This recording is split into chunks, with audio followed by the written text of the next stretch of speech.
Et sinon, au-delà de la crypto, de la bourse, de l'IMO, on va en reparler aussi. Euh, Est-ce que tu as d'autres formes d'investissement qui t'intéressent? Tu as parlé des SCPI ou peut-être des investissements plus loisirs, je sais pas. Ouais, les SCPI, ouais, c'est hyper intéressant. Après, il y en a d'autres, hein. C'est vrai que l'or, c'est très intéressant pour diversifier son portefeuille. Bon, en ce moment, il est en record absolu, là. Il est encore monté à 4400 $ l'once, donc c'est hyper intéressant. Après, le private equity, c'est aussi un actif plutôt intéressant.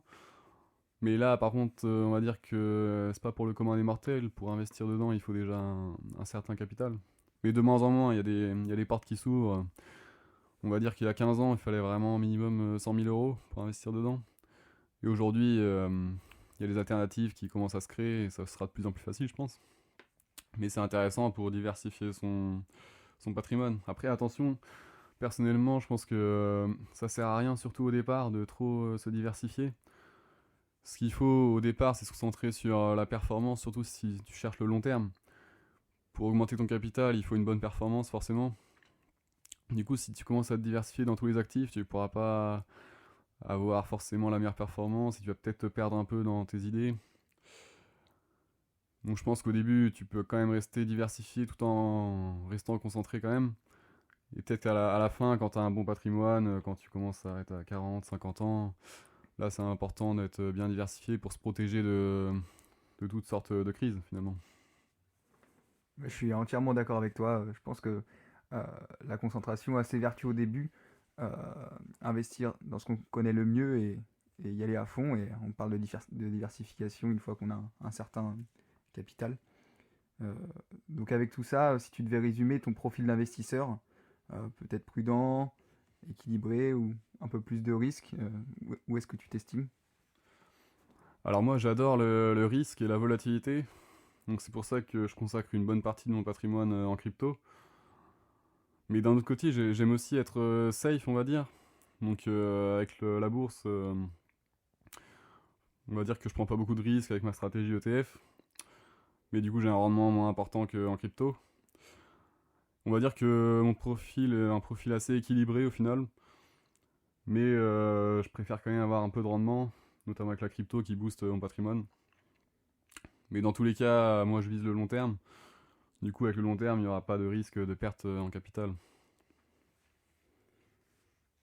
Et j'aimerais te parler peut-être de ta passion première, euh, avant l'investissement, qui est toujours une de tes passions. Et je voudrais savoir quel est l'impact du basket sur ton mindset d'investisseur. Ouais, c'est intéressant comme question. Donc, on va dire que j'ai été bercé dans le basket assez jeune et j'ai vu l'évolution et j'ai évolué moi-même avec certains basketteurs en les suivant au quotidien. Donc, je peux te citer Kobe Bryant ou LeBron James. Donc ça, c'est des personnes qui sont acharnées de travail. Ils ont une éthique de travail incroyable. Et c'est grâce à ça, notamment, que ce sont devenus des légendes du basket. C'est grâce à ce travail acharné, justement. Et ça m'a aidé un peu. Ça m'a appris beaucoup de choses, notamment le fait de devoir travailler pour atteindre ses objectifs. Et ça me pousse encore aujourd'hui dans ce que je veux faire. Et pareil, le fait de ne rien lâcher, avoir un mental en acier, ça c'est hyper important. Surtout dans l'investissement, je pense que le mental c'est très très important pour ne pas craquer en cas de chute de marché par exemple et pas vendre dans la panique. Il faut rester les pieds sur terre et rester investi surtout, c'est le plus important. Ok, donc maintenant on va parler et rentrer un peu plus en détail dans ton investissement de cœur, donc les crypto-monnaies. Euh, Quel a été ton premier investissement crypto et pourquoi tu fais ce choix d'aller vers la crypto? Alors mon premier investissement en crypto, ça a été tout simplement le Bitcoin. Donc, je pense que c'est un classique, hein, c'est la plus grosse crypto qui existe sur le marché. Et ça le restera d'ailleurs, je pense.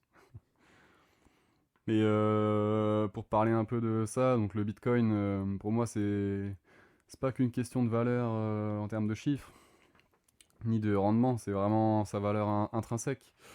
Donc on était en plein bear market en décembre 2022 quand j'ai commencé à investir. Du coup, c'est ça qui m'a poussé à investir dans le Bitcoin. J'ai vu que l'opportunité était belle, donc le prix était assez bas.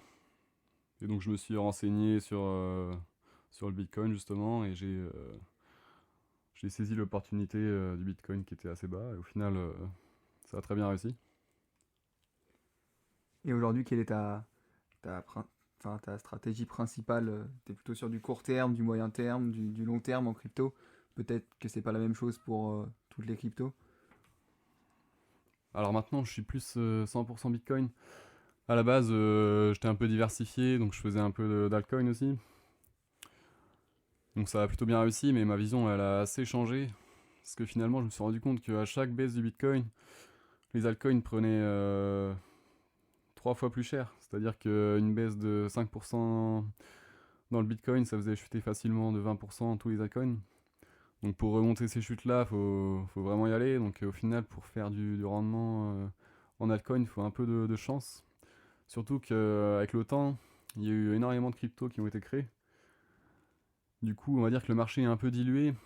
Et pour pouvoir trouver la crypto qui va exploser, c'est vraiment compliqué. C'est comme jouer au loto au final.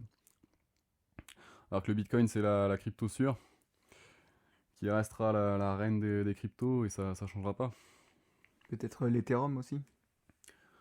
Ouais, l'Ethereum, bien sûr, c'est la deuxième plus grosse crypto. Mais on va dire que je crois quand même plus en Bitcoin. On l'a vu aussi dans ce cycle, l'Ethereum, ça a assez déçu. Il n'y a pas eu des très belles performances de sa part. Alors que le Bitcoin, honnêtement, il est passé de 16 000 à 125 000 dollars. Donc c'est déjà énorme. Et peut-être que le bull market n'est pas encore fini, on ne sait pas encore. Ok, donc grosse conviction crypto. Ça peut en faire peur à certains, mais bon, principalement sur le Bitcoin. Aujourd'hui, tu alloues combien en pourcentage de ton patrimoine sur la crypto-monnaie? Alors là, je dirais qu'en ce moment, dans mon patrimoine, la crypto, ça représente 25%. Donc on va dire que c'est énorme. En moyenne, on conseille 3%, 5% de son capital en crypto. Après, tout dépend des convictions de chacun. Et moi, du coup, l'objectif, ce serait, avec tout le capital en crypto que je vais accumuler, pouvoir faire un bon apport pour ma résidence principale dans le futur. Donc quand je serai vraiment posé dans ma vie, au moins j'aurai un bon capital qui sera dédié à ça. Et ça me permettrait de pouvoir avoir une belle maison. Parce que pour moi, c'est important d'avoir une belle maison pour bien vivre. Donc la crypto peut beaucoup m'aider là-dessus, je pense. Et du coup, effectivement, 25%, c'est énorme, mais avec des convictions et sur le Bitcoin, ça fait sens. Euh, Tu m'as dit que tu adorais même la volatilité. Du coup, j'imagine que tu dors bien la nuit. Alors étant donné que la crypto, ça a été mon premier marché que j'ai vraiment suivi, donc oui, on va dire que je suis habitué à la forte volatilité. Donc c'est devenu normal pour moi finalement. Et le risque, je l'accepte sans problème, étant donné que, comme je l'ai dit, j'ai une vraie conviction. Donc pareil, je vise le long terme pour le Bitcoin. Donc sur le long terme, je pense qu'il n'y a pas vraiment de risque. Et j'ai envie de te parler d'une petite anecdote. Donc en avril 2025, j'ai perdu plus de 13% en un mois sur mon portefeuille en bourse. Donc la bourse et la crypto, ça n'a rien à voir.